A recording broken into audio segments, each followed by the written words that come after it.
is. And motivation interviewing is nothing but collaborative. We call it collaborative conversation style for strengthening people intrinsic motivation and commitment for change.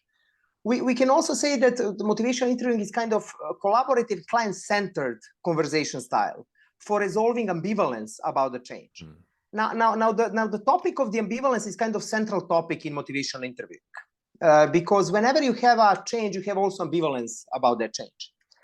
And ambivalence, look, there is a lot of myths about ambivalence. Ambivalence is nothing more but people having mixed feelings about making a change. They feel two ways about changing.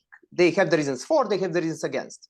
Now, the interesting thing about the human nature is that whenever we start arguing, whenever people are ambivalent about the change, let's say like that, and they have the reasons for and against, and we start persuading them, arguing, and telling all the reasons for change, the people immediately start voicing all the reasons they already have against it. And the more people talk against change, it is less likely they're actually going to make it. So the motivational interviewing has been made in order to resolve that ambivalence by letting clients argue for change, by inviting the clients to talk about all the reasons, needs, desires, abilities, their commitments to make a change, with the assumption that the more they talk about the change, the more likely is it that they are actually going to make it. Now, and then we say, like, the literally, if conversation has been done right, the clients are the ones who are talking themselves into changing. Now in motivation interviewing, that supposed to be done within the certain attitude. We call it spirit. It's the way how you are with the client. Those are the principles of motivational interviewing.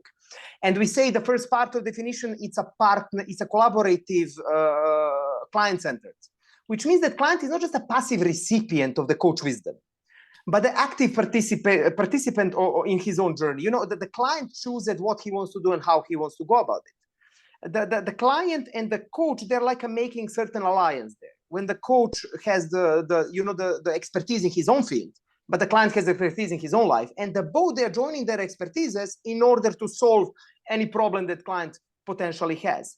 The basic assumption, what I can say, look, the basic assumption is motivation interviewing, that the client already has what it takes in order to make a change inside himself.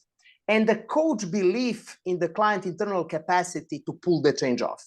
And during the conversation, he calls forth that's what is inside the client already, but that client maybe potentially cannot see inside himself at the moment.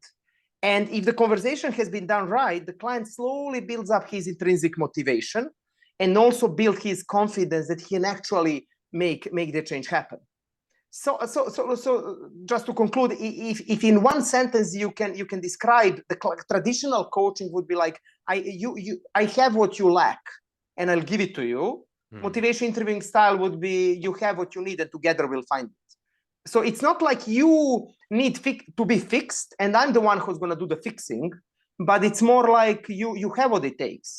And I'm just going to help you to uncover that what is already inside you that is enough for you to make a change.